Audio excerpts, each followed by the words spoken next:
Hey everyone, this is Dr. Fox. Thank you all for your continued support, and thank you to my Podbean patrons for helping me to continue CRPN Central's podcast. For more information about our mission, please contact us today at info@crpaynet.com for details.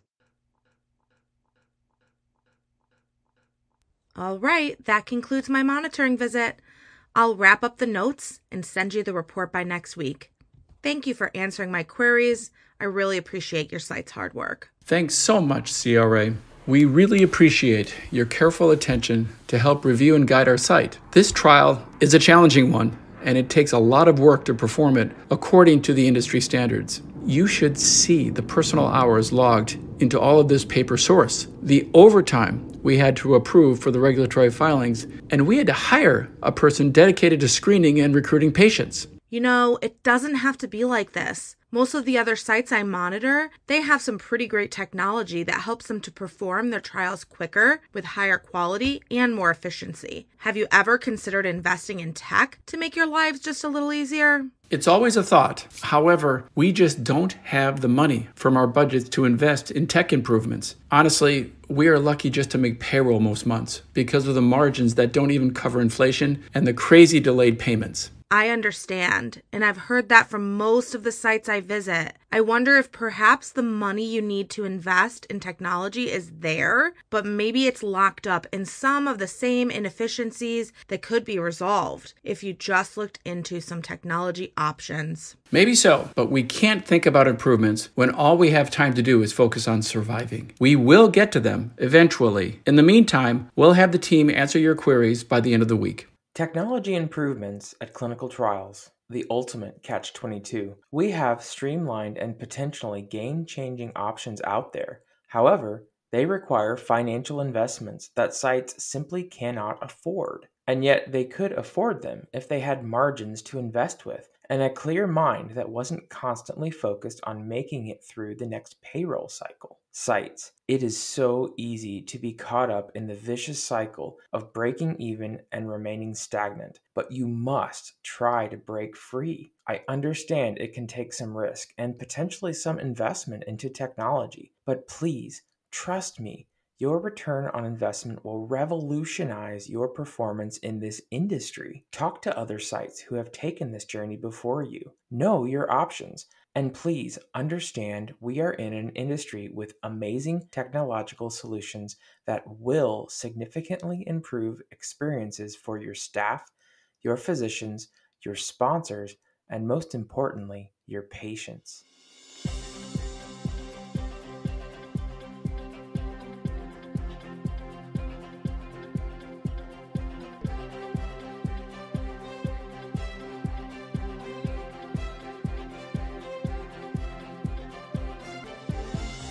Welcome to CRPN Central, the official podcast of the Clinical Research Payment Network.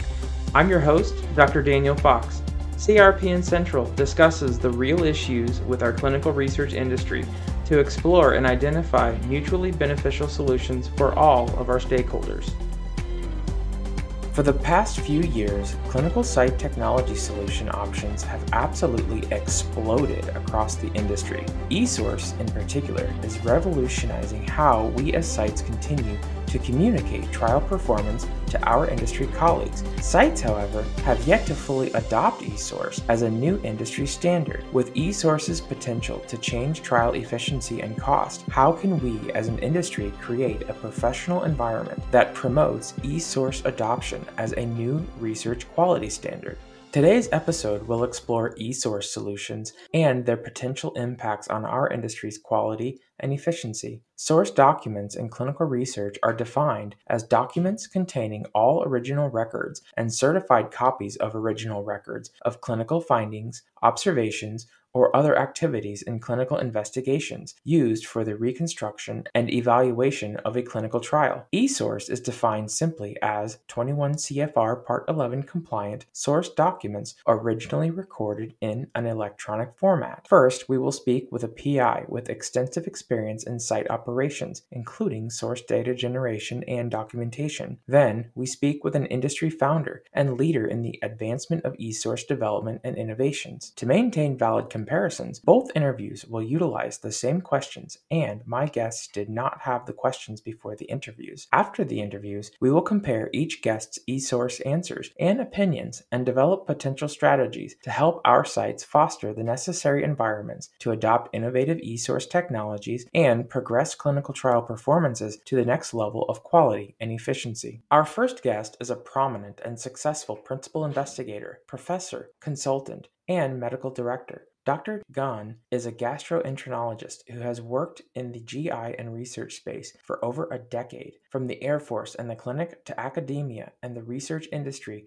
she currently serves as medical director at Impact Research with significant experience in site operations and processes. I've had the honor and privilege of meeting and discussing with Dr. Gunn at multiple conferences, and I'm so very thankful she has taken the time to speak with us today. Please welcome with me Dr. Gunn. Dr. Nadege Gunn, thank you so much for coming on to CRPN Central today. Thank you so much, Daniel, for having me. Dr. Gunn, every time I see you, whether it's at the airport or a conference, you always have a smile on your face and you're always a brilliant PI. For those of you who haven't met you, would you be willing to give a brief introduction? Sure, Daniel. As you know, I'm a gastroenterologist and hepatologist by training. About 2 years ago, I broke off of a major clinical research facility and site network and started a site on my own, primarily to bring clinical research to where the patients were, a part of Texas that didn't seem to have the technologies or the expertise in the specific area of liver disease that I was focused in. So it's been a journey, and it's been so rewarding to just really do research down in the streets. Community-based research, that's my passion. Our patients are in need. It's amazing how so many patients are qualified for trials in our communities, but they're just not part of the trials because they don't have access to them within their communities. Absolutely. Yes, 100%. And the patients that actually were coming to the big city that I was practicing in originally were saying, hey, we're from this little town, or we're from out here, but we can't get to anybody, or there's no one with this skill set in our area. So coming to this area has been quite rewarding and satisfying in a lot of ways. And we feel that we're reaching a lot of people that we otherwise would not have. I hear the same thing here. We don't drive to St. Louis, Chicago, or even up into Minnesota, sometimes in Illinois. I mean, it's hours away. You are at Impact Research now, right? Absolutely. We're located in the heart of Texas, also known as Waco, Texas. And we're surrounded by many, many small towns, small rural areas. In fact, one of the small towns not too far away, about 30 minutes out, has the highest poverty rate in the state of Texas. So we definitely are in a place where we can reach. And how is Impact doing? Pretty successful? Absolutely. I think that every day we're making more connections with more people, more community practice providers that will refer into us. And one of the things that makes us stand out is that we essentially are bridging research as a care option. So patients that come to us because they're really looking to get a second opinion, to get some insight on their clinical condition. And if research can serve them, then great. But if research can't, at least they got an opportunity to talk through. So today's topic is about eSource and how it's working now, and maybe how our site or how our industry is accepting eSource and what it's doing. I've already interviewed another interviewer, and I'll ask you some questions, the same questions that I asked him, and we'll see how the answers compare to what he said versus what you said. Do you use eSource at Impact? Yes, we do. So have you ever had to use non-eSource, like paper? Absolutely. I started with paper. I probably done paper for a good 10 years before converting to eSource. Significant experience across both spectrums of before and after eSource. Could you walk me through your understanding of the industry's current paper versus eSource processes from start to finish? From the paper side of things, it was a huge undertaking. I mean, we had templates built for our site, but whenever there was a new study that came our way, of course, you had to tweak your templates to match what the ECRF was showing or what the sponsor or CRO needed specifically in the source to match EDC. I really feel it was a lot of trial and error, and you built it as you went. Also, a lot of room for just scribble scrabble and can't read anything. Lots of confusion in the charts, especially when you needed to pass this binder of papers across 6 or 7 different eyes, whether it was the investigator, the sub-investigator, the the coordinator, the monitor. I mean, it was just paper being pushed around. Before you know it, those pages were starting to fall out of the binders and they were getting wrinkly and tattered. Yep. And God forbid you spill something on this paper. Mm-hmm. Yeah. So it was a challenge to have paper, but it was all we knew and we respected that hustle for sure. Did you ever have original source on a napkin? Yes. As you know, you got Alcoa C. So even if you did it on a sticky note, that had to make it in the chart. And those binders got really big, really fast, and they got really ugly really quick. So yes, I know the history. And I'm actually refreshed. eSource is available though, I must say. Have you noticed any difference in your monitors since you've gone from paper to electronic? Absolutely. COVID plus eSource kind of almost happened at the same time for me. It made it where monitors now could decide whether or not coming to the site was even necessary or as necessary as before. And I really missed the engagement that I had with my monitors, to be honest, when they came and tangibly touched the papers and showed you where there was an issue or where they needed you to address, as opposed to this virtual monitor coming to us from their home and trying to peek into what you're doing on a virtual basis, which then doesn't lend me as an investigator time, because when they come in remotely, you're still working. You still have patients in front of you. You still haven't really budgeted that time. It's definitely different now that eSource has been made available. It's great. We love using it, but it has come with a few of those things that I don't know if I'm a huge fan of, like the remote monitoring visits. Or let me add this, the remote monitoring visit that now is 2 or 3 monitors now, as opposed to just the one that would come to your site. And it's really hard to build relationships when you have so many monitors that are just distanced from your site. It seems far more impersonable. There's got to be a way to use the power of eSource and maintain the personality of that relationship with your monitors in the development of the clinical trial. Yeah, I think there probably needs some like etiquette around how do we leverage technology, but also not lose sight of the fact that we do need to build relationships with our sites. We do need the PIs and the people that are on ground to know who's looking at their work and to know what they're looking for and what their expectations are, because each monitor looks at things differently and their expectations are different. And sometimes I feel like even within the monitors, you're like, okay, how do you want me to address this? Because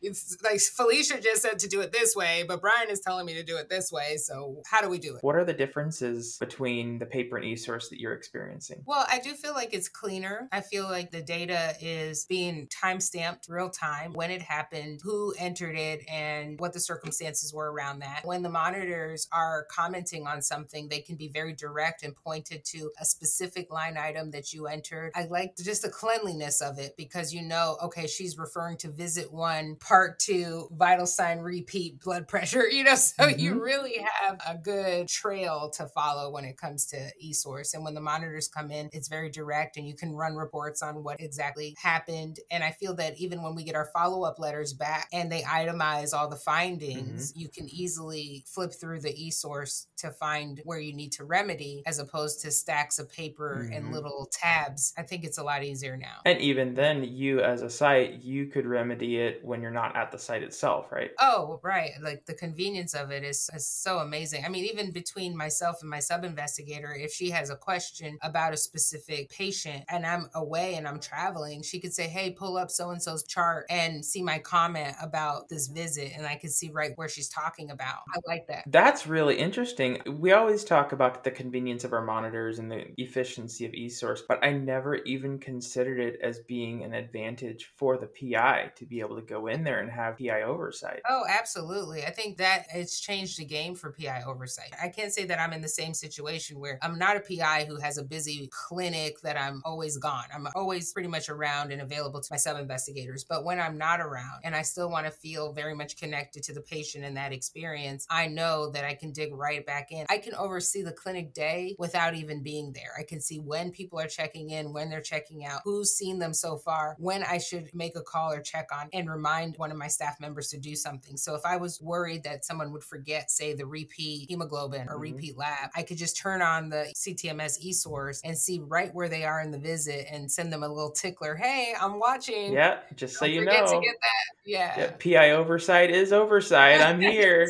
Guess you should do this. Right. What other benefits do you think are a result of eSource as a site who's experienced both? I think it allows us to do more. I really do feel that having that capability allows us to do more, allows us to schedule more, allows us to really visually see where our our energies are being focused and where we probably have more room to focus other things. I think it also in real time has allowed us to utilize our staff in a more meaningful way. Because say, for instance, a patient comes in for a visit and you open the visit, and of course, in the particular eSource that we use, there's almost like a sequence of events in the left column, and you see all the different things that a coordinator has to do. If I open a visit and I see, oh, there's only left is just a few little things. Oh, I can get the research assistant to do that and move my coordinator to do something else. Yeah. And we can pivot real time with just being able to see it at large. It's not only an increase in bandwidth based off of efficiency, but it allows you as a site to direct and redirect your resources according to your site's needs. Well said. So many different positive things as a result of eSource. I know it costs some money, but it also saves money. And if you have an increased capacity, it likely gives you more of an ability to generate revenue. Absolutely. We do a lot of liver studies, which are very comprehensive, multiple visits, lots of ancillaries. It's nice to see how those are running. And then if we get like a biospecimen study or something that's a little less labor intensive, how those all align, how the revenue cycles between the two work. I think that it has really been a game changer for that. Just even as a owner and someone who's has to have like the business side in mind at all times, it does give you a sense of where your resources are going, where you can reallocate time and effort and energy. Why do you think sites might avoid eSource adoption? I think it goes without saying, like any other new thing, it just takes time to adapt. You've got some people that have been doing paper forever. The thought of going electronic scares them or worries them, or maybe might make them feel like someone else now would take the reign of control away from them. And that may be a true perception or a true concern, but I think it's just a matter of taking the time to really understand what benefits the eSource can give you. I think for me, I was also very hesitant when we were first rolling eSource out. I thought, oh gosh, I got to learn this new computer system. I got to understand this technology. And I was very fearful because I was very used to a bunch of binders on my desk with tabs of sign here, sign here. But now I love the fact that I can just turn on my computer any time of the day, get a good rendition, recap of how the day went, where people fell off, who showed up, go in and sign things, at the same time sign off on regulatory, and just see the compilation of the day all at a glance. I like it. It really is beneficial to my practice, and it does organize things for me. With the hesitancy, what encouraged you or motivated you to try eSource? I was actually employed as a PI at first, and it was the company's decision to go to eSource. And I think it was primarily motivated by financial considerations and then maybe just the bulk of paper and storing all of that. When you start getting busy and you're seeing all these binders taking up rooms of space, then those rooms are now not able to be rooms to see patients in. Now you have to decide whether or not you're going to get storage off site or however way you have to reallocate your space. Now it's like, well, let's put all the boxes at an off-site storage unit so we can have more room to store our binders. So I think it became financial, space, and also just so that as they wanted to add on more sites, then they did want to be able to oversee the activity of all the sites together. And that would not have been possible without someone physically driving to every single site. So I think there were a lot of reasons that motivated that.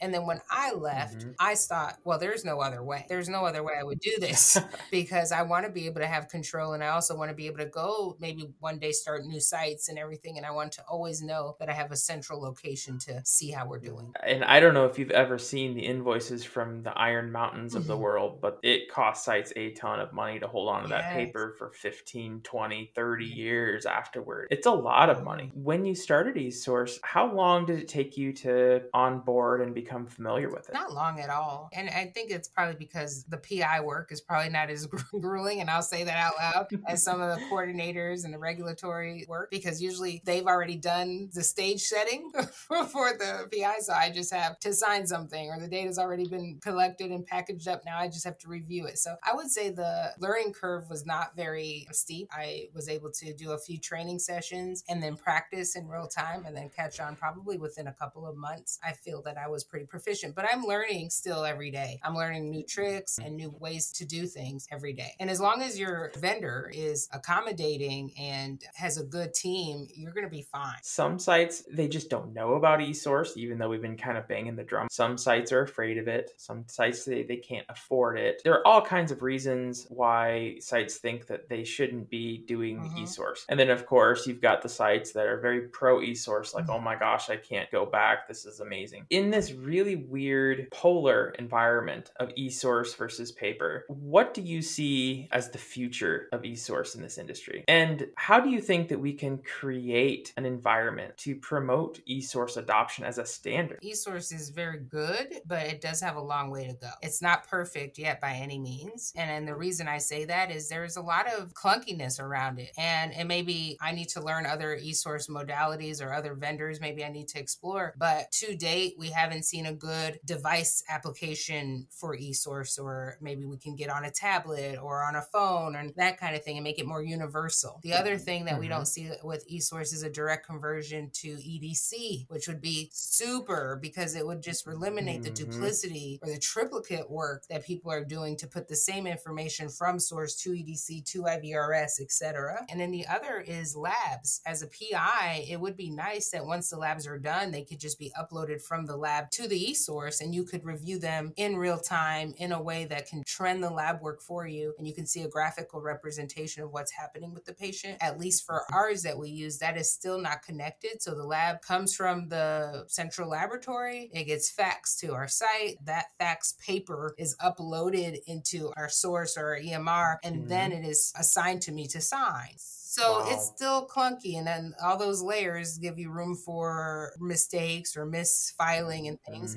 So it's not 100% perfect. So I do feel like there's some room to maybe iron out some of the kinks of this technology, make it communicate with others, and it would be ready for prime time. So maybe some people are like, well, until it's ready, maybe I'll wait. That's a good point. Maybe some sites are like, yeah, I'm not going to be the guinea pig and I can't risk the reputation of my site on an experiment. Right. Which is ironic in research if you think I know, about right? it. Yeah. That's going to be a good direction. Maybe more of a streamlined, holistic experience with eSource where you don't have necessarily the hiccups or the trips of hopping across different systems. If we had a direct to EDC kind of a component, or eSource EDC EMR would be a huge jump for research. It's just a matter of trying to get all of the different players together so that we can try to figure out that experience. And that's the other thing is like, how long will it take to get there? I think that there's a lot of different people, different vendors coming at the sites at once. Like, hey, we got this EMR, or we have this tool, this technology, this eSource or eReg or what have you. And they're all very different. They all have their pros, they all have their cons, but they're all different. I wonder if there's going to be a time when there'll be some universality or some connection where no matter what you're using, it all communicates the same. It all translates the same, and we can all get the same data out of it, and the experience is pretty equal. Because I bet if we took 10 people in the room and we asked them the same questions you're asking me, they'd have different answers. We'd have 11 different opinions out of 10 people. Yep.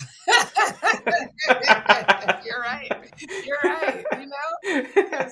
I wonder, with the age of AI and ChatGPT, if you could somehow upload a protocol into a version of ChatGPT and have it create a standardized eSource for the industry. As long as it could catch everything that we needed in eSource, we could at least try to standardize how we format the questions within our source. That would be an interesting change, which is ironically, because you said, we kind of get rid of the scribbles and the human errors and we get rid of the binders, but by applying a technology across a still very manual industry, it has a tendency of creating variables that cause the same errors that we were trying to avoid by applying the technology. I think it's definitely futuristic. I think that your point is very valid, and there's probably somebody working behind the scenes now to create something just like that. I worry for the monitors. They're having to go and visit sites that are still on paper, sites that are on the cutting edge of research. How can they assess the data with the same lens when they're presented in a different package? I feel for them. And then I know every site is arguing their piece. Like, well, this is how we do it. This is what works for us. Here's how it's going to go. Figure it out. And then same with the one that's doing it different. So I don't know. I feel like the monitors are caught in the middle of all this change. That's a really good point. There could be variability in data based off of utilization of technology versus paper. There are some initiatives right now. Certain vendors are trying to go to the sponsors and the CROs saying, we will integrate you into our entire CTMS network where your trials can be run only on the CTMS, and therefore all source will be the same. All of the different quality standards will be somewhat the same based off of how sites create their source. But maybe for those studies, those monitors will love it because they'll only have to worry about a certain eSource. And it's going to be the same across the board. I can see how that could be attractive to a monitor and to potentially a sponsor too. If I were to hand you the microphone right now and I said, tell the industry how you feel about eSource and what it is doing and where it is going and how we could help to adopt it, what would you tell them? I would say eSource is a tremendous value add. At least for me in my practice, I feel that I have more capability to oversee things to the detail that I probably didn't when it was paper. I will say that eSource has been life-changing for me. I appreciate it. It's part of what we were already doing in healthcare with EMR, and now research just joined the already existing game. So it's not new. It was just probably a little bit delayed. But I will say that it's still not there yet. We still have a ways to go to make this more streamlined, make it less busy, and also less clunky, so we can integrate a lot of the things that we do, especially lab review and some of the documentation that we collect. We are talking to a PI who has experienced paper for over a decade and who has also experienced eSource and has seen the difference, the impact, the positivities, and sometimes the limits of eSource. But overall, it's a win-win to embrace technology just like we have done in the healthcare systems. Absolutely. Well, Dr. Gunn, thank you so much for coming on to CRPN Central. I really appreciate the conversation. I know the audience is going to love it. And I appreciate the invitation. Always good seeing you, Daniel. Good seeing you. Our next guest is the co-founder of one of our industry's most successful CTMS and eSource organizations. Raymond Nomizu has held positions as Associate Attorney, Senior Vice President, Principal Consultant, Clinical Site Director, and co-founder for decades. For almost 8 years now, his co-founded organization, Clinical Research IO, or CREO, has revolutionized how sites across the industry have organized, managed, and efficiently performed clinical trials. CREO's new initiative, The Future of eSource, makes him an ideal interviewer on the topic. It is a true blessing to have Raymond on our show today, and I sincerely appreciate his time. Please welcome with me Mr. Raymond Nomizu. Raymond Nomizu, thank you so much for coming on to CRPN Central today. Thank you so much for having me. Could you introduce yourself for the audience? Yeah, I'm a co-founder and CEO of CREO. We're a software company. We were the first company to really commercialize the concept of electronic source to clinical research sites. We launched in 2016, and we now have around 2,000 sites around the world using our eSource and site CTMS, e-regulatory stipend solutions. So it's a holistic platform. We have a lot of the leading site networks using our system, and we recently released a product that allows us to take it to scale for the entire study for sponsors and CROs that want to explore getting the benefits of electronic source onto their studies. I talked to a lot of sites, and you're right. CREO is one of the industry standards that we use. 7 years ago, did you expect CREO to explode the way it has in clinical research? I didn't think that the site market would be as vibrant as it is now. I knew it would take a while to evangelize this new process. What I didn't quite foresee back then was how large some of these site networks would get, how sophisticated they are. The model I had in mind was fragmented small businesses. The model is, the doctor with a couple of coordinators. And now we're talking to site networks where there's a CTO and an analytics team. So the needs of research sites have become incredibly sophisticated. They become enterprise clients, and they bring an incredible level of capability and sophistication to the process. Sometimes it almost feels like these really large networks are a hybrid between the sites and the CROs. I have a strong hypothesis that it won't take that much longer before some of these sites figure out that they can actually not just deliver the sites, but the data itself, and that they can actually be the CRO. Or they could even write those protocols and get those integrated. That would be even more interesting because then they could write the protocols to cater the needs of their site organization. It can literally be customized. They have incredible insight into how the IE criteria should be to maximize enrollment. Obviously, I'm sure there's a lot of science behind this, but they have sort of the practical smarts to figure out how to write or design a protocol in a way that's friendly for enrollment. Raymond, today we're going to explore eSource. I'm going to ask you a few questions about eSource and source documents in general, and I'm also going to ask these questions questions to another interviewee. And we're going to see how the two of you answer the questions. And we're going to see maybe if there's any differences or similarities that we can identify for an alignment in how this industry is viewing source documents and eSource in the industry. Yeah, fantastic. Could you walk me through your understanding of the industry's current paper and eSource processes from start to finish? I'm going to talk about site-based source. As you know, there's a lot of source now being captured directly from the patient. That's a different animal. The process of site source is not really well understood by sponsors, but when you actually describe it and lay it out, you start to see all the inefficiencies. So the very first thing that happens is the site gets a protocol, and the protocol is a PDF, and it's probably 100 pages long, and there's a lot of complexity. But the site's on the hook to collect the data per the protocol. I think of the protocol as a spec. So there's someone at the site will have the task of taking that protocol, reading it, and then translating it into essentially a workflow for the sites to follow. So the workflow will essentially be organized by visits, and the visits will have all the different procedures that need to be done, the order in which they need to be done, the contingencies that have to happen. The workflows will be written with instructions, with questions, and with answers designed so that the coordinator doesn't have to remember the protocol in their head. So on the day of the visit, the patient shows up, coordinator prints out the source, maybe 10 or 15 pages for a visit, 3 hole punches, stick into the binder associated with that subject, walk in the exam room, collect data using a pen and paper.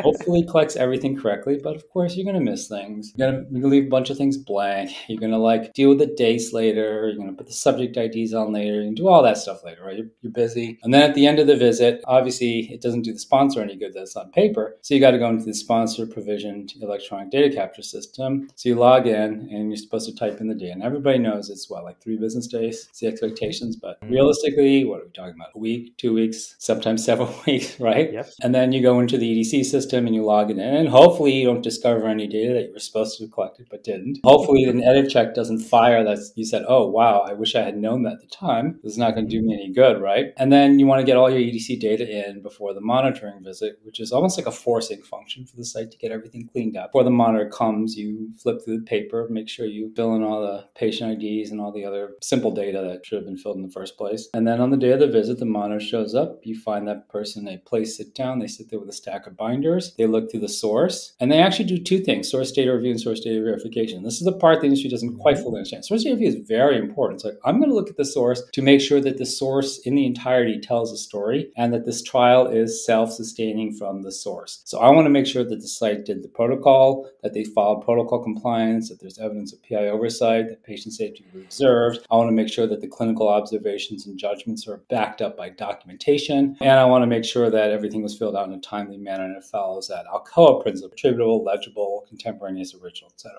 And of course, I'm going to find a bunch of things that are wrong. So I pull out my Post-it notes and I literally put all over the place. The binder now has a bunch of yellow sticky notes. Hopefully they stay in the binder. Oh, and then I do my source data verification if I'm a coordinator, CRA. And I go into EDC, yes, check, this is done. Okay, just to make things worse, another party called data management, who never steps foot in the site, looks at the EDC. They have no access to source. So then they're going through their data checks and they'll issue these queries. And the sites will get these queries, and some of them are just don't make sense. Or they might be asking questions that are literally answered in source, but they don't have access to the source or the progress notes or the documentation the site has. So oftentimes the site has a frustrating task of answering questions that are already been preemptively answered in source. And then the site then has to take all those Post-it notes and fill it all in, and then the monitor comes back in 6 weeks. So that is the current process. Don't forget, EDC entry is also triggered to payments. So then sites also have to get payments on board. So you're going to have the finance group yelling at the coordinator saying you need to get this in so we can get paid. Don't forget all of the other groups and processes. And heaven forbid we actually have an amendment to the protocol that requires complete renovation of the source that was already created. Yes, you have to reread the protocol, figure out what the changes are, update all the source, make sure that you move the old version out,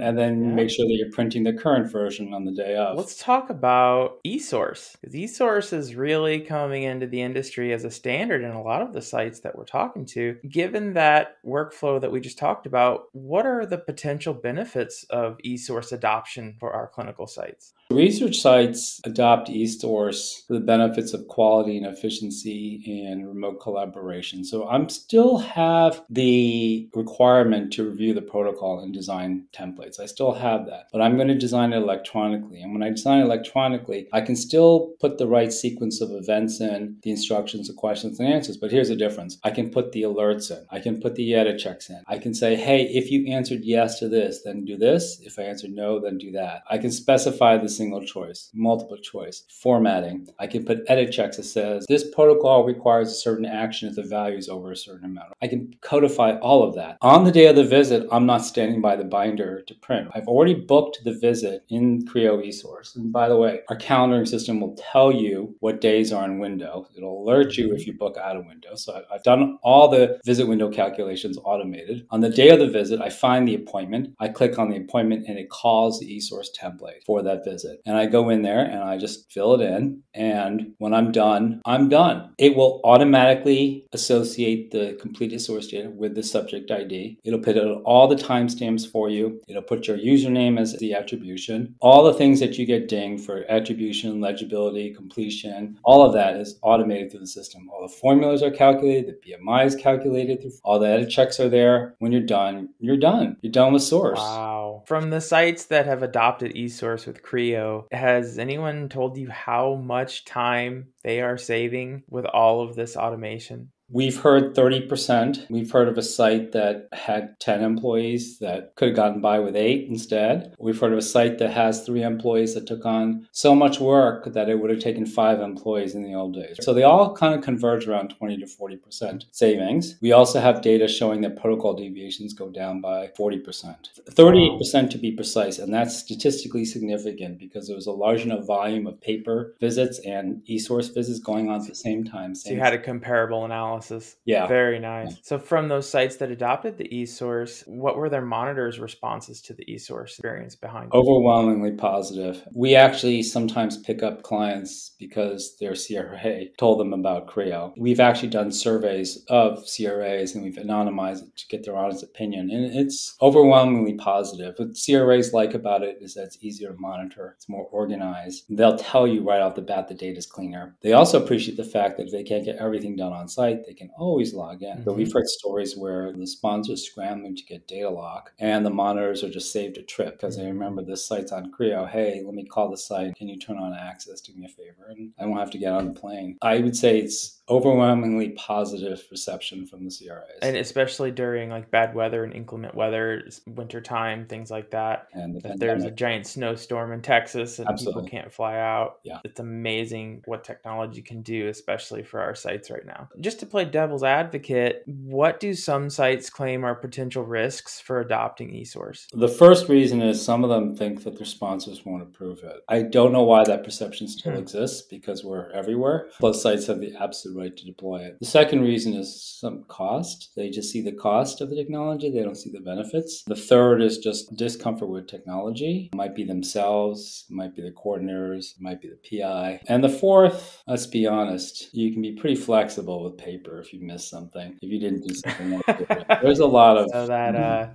the regulatory wiggle room when it comes to hard documents compared to electronic trails and auditing trails. Oh, yeah. Yeah, and I think sponsors completely miss that last point. In their world, everything is done according to the way it's supposed to be. Mm-hmm. But, in reality, your site, you're busy. You got a lot of things going on. I totally get it. You made a mistake, you missed something, you fix it. I've heard that also with some of the sites who we can't afford technology right now. We don't want to do it. And then even though you show them example after example across the industry of almost an immediate return on investment, they can't see past their operating day to even consider new and innovative ways to be productive and efficient. I think that's right. And I think, to be fair, they're probably really busy. And like you said, just trying to get by. And there's never, quote, a good time to implement a new software system. So there is a change process. I have to learn something new, roll this out, figure this out. So it isn't just the money. I think it's also the time investment. Problem is is that if you have that mentality, there's never a perfect time. You have to make time and you have to make the commitment, and you just have to do it. Going back to the fear of technology, how long do you feel it takes for sites to be onboarded on the Creo to be productive? Our onboarding period is explicitly set up to be 4 months. In our view, it might take a month, not just get activated, but to complete the trainings, to get familiar with the system, to do your first study design, and maybe you're live in a month or two. And then in month 3, maybe 2 or 3 studies have now started. You really got the gist of it. And then hopefully you're up and running. I think that's from an organizational perspective. We've heard from coordinators who didn't necessarily have to have that global view. Their view is just using the technology. Some of them will just use it for a couple of days and they're hooked because they find it so easy and intuitive. eSource is here now. We have sites using eSource, and they've demonstrated time and time again that it is by far the way to go on so many different quality, efficiency, even competitive levels. What do you see as the future of eSource? I think the eSource is actually an e-protocol. It's an actual workflow. So the power of eSource isn't simply collecting data, but it's basically guiding the site through the entirety of the protocol from beginning to end. The way we think about eSource is how do we remove all the inefficiencies that we can out of the coordinator's day. So we have, for instance, a finance module that updates receivables automatically as the data is being collected. We have an e-consent, but guess what? The e-consent is invoked by eSource because when the patient walks in, the first thing you do is open that visit. That visit will check to see if the consent is up to date with that patient because the reconsent's right. If not, it'll call the e-consent. If the patient is up to date, it won't call the e-consent. That's a whole lot easier than having another separate application for e-consent. You put eSource at the center of the workflow and everything is oriented around that. And over time, you can build and you can automate the entire study process and give back a lot of time to the sites. The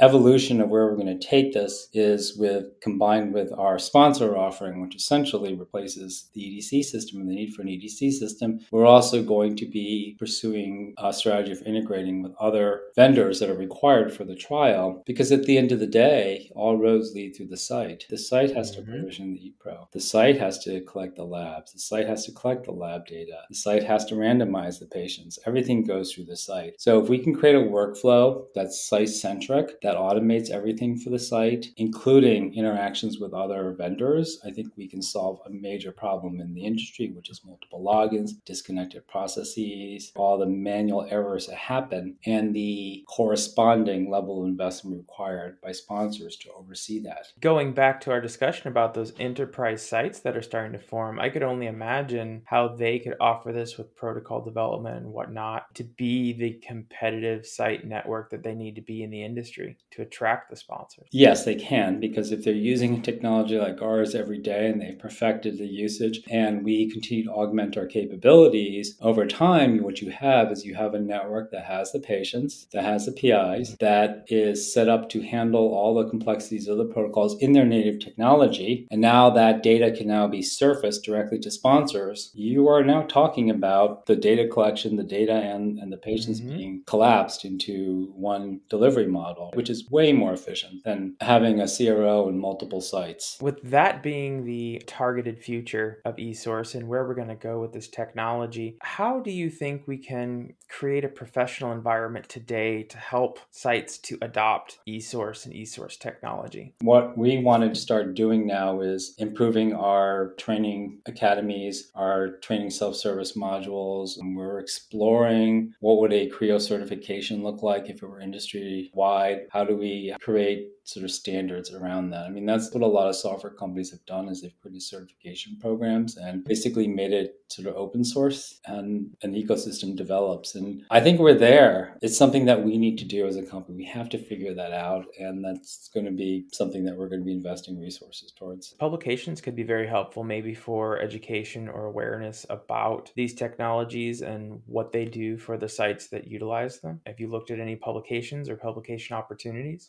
Well, we're actively publishing on our blogs all the time, and we definitely have published in some of the industry journals. Protocol deviation articles been accepted by a peer-reviewed industry journal. Congratulations. Thank you. I think it requires constant education and awareness building across the industry, and including academic centers and hospitals where we have a lot lower awareness. We're aware of that, and I don't have an easy answer for you. we definitely try to be active in all the trade shows and see people, but there are definitely people in the industry who won't go to trade shows. How do you see eSource integrating with some of the other site-centric, site-facing technologies that are developing right now, such as like the MedVectors, or not necessarily DCT, but a lot of like the healthcare integrations or other markets? We were actually quite open to a philosophy of interoperability, and we've actually gone down this path of being interoperable with other systems. We have an API that will let other systems send patient data in, schedule patient data. We have the ability for people with reporting systems to extract their data directly from Creo without any intermediation on our part. They can directly query their data sets. We have a partnership we're launching shortly. It's in beta testing now, where we can get medical records pulled into the Creo system so that that could, what another efficiency. click a button My and get goodness. medical records and we have on our roadmap a lot of interoperability that we're planning, even open to working with people you might think of as competitors to Creo. At the end of the day, we want the best set of solutions for our sites, and we recognize we're not going to be all things to all people, but we recognize there are other systems and players that will do things better than us. And as the site networks mature and the site industry becomes more sophisticated, you do see those kinds of entities going for best of breed, going for interoperability. I can see a lot of specialization and interoperability where everyone gets good at one or two things and they all just kind of contribute to the ecosystem. And hopefully we're going to get to that direction here in clinical research. We're a little bit behind compared to some industries, but I think that we're on our way to there. Raymond, if I were to give you the microphone and I were to say, could you tell the audience how you feel about eSource, where it's going, and what we should be doing to enhance the experience? What would you tell them? I would say that sites should absolutely embrace eSource. There's really not a legitimate reason why in 2023 people are recording immense amounts of data by pen and paper. I mean, that's just kind of ludicrous now. It's really an established concept. It's mainstream, and I think the efficiencies are self-evident. The other point I would make is that we're going to continue to make innovations and invest, and being an eSource-centric organization would allow sites to gain the benefits of all the additional innovation. I can tell you that there are sites across the network. Some sites still use paper. They're kind of like in the technology dark ages. And there's other sites who have adopted some eSource technologies. And it is an absolute game changer. Once you do adopt and accept this technology, you will be so surprised at how much easier your life will be and how much more productive your site will be. Yeah, absolutely. Performance goes up. That's been confirmed over and over. Quality goes up. Downstream data cleanup goes down. Recruitment, standing up new investigators, reaching new patient populations. Exactly. eSource adoption is definitely becoming one of the accepted new industry standards that we have in clinical research. Raymond, thank you so much for coming on to CRPN Central. An excellent discussion. I can't wait to share this with the audience. Thank you so much. Great talking to you. Bye. Dr. Gunn has worked as a community research dedicated PI in our industry across paper and electronic source documents for over 10 years.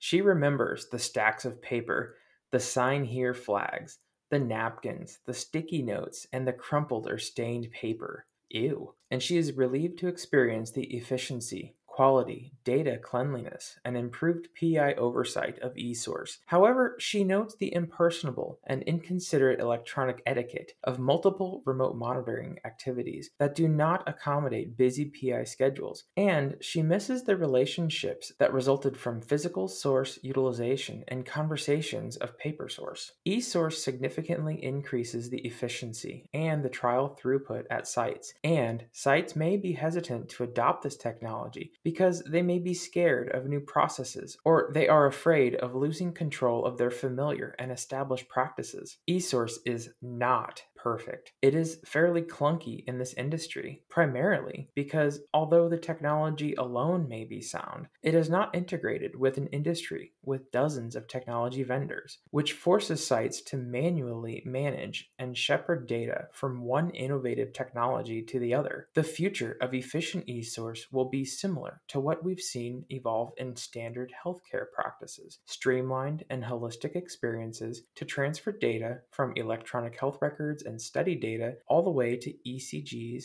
and lab results. Raymond has led technology innovations with Creo for almost 8 years. PaperSource creates ludicrous pen and paper documentation for 2023 standards. It is prone to problems, and it costs our industry a substantial amount of time and money with its inherent and identifiable inefficiencies. And eSource, by comparison, substantially improves quality, efficiency, and collaboration among industry professionals. It shows effort savings between 20 and 40% for sites. And CRAs report overwhelmingly positive experiences that report statistically reduced deviations by 38%, cleaner data, and a convenience of remote monitoring with Creo sites. Sites may not adopt eSource because they fear the sponsors don't approve, personnel are uncomfortable with new technology, or sites prefer the regulatory flexibility resulting from maintaining paper source. The future of eSource is destined to be a site-centric, automated, interoperable protocol, and training, certification, and awareness building must continue to build an industry environment to promote eSource adoption. Both interviewees confirmed the inefficiencies and errors correlated with paper source management, and both confirmed the quality, efficiencies, and improved business opportunities associated with eSource adoption. Our guests also confirmed sites may be hesitant or scared to embrace changing technologies, and where Dr. Gunn sees the future of eSource eliminating current and clunky experiences with streamlined healthcare-like data exchange between technology solutions, Raymond equivalently envisions site-centric automated workflows to reduce coordinator burdens and enhance trial experiences. So, how can we as an industry create a professional environment that promotes eSource adoption as a new quality standard? While Dr. Gunn feels adoption may require further efficiency developments, and Raymond believes continued training, certification, and education will be required to set the standard, both interviewees aligned to a single consensus. eSource will happen. Its adoption is happening right now, and the efficiencies far outweigh even the current challenges of adopting it. Sites will gradually become more accustomed to technology with succession, familiarity, and acceptance, and we will continue to develop eSource integration into our industry. Just like healthcare, we are witnessing the development of a new quality standard that will lead the future of clinical research as we know it. Thank you again for tuning in to today's eSource exploration. eSource is taking our industry by storm,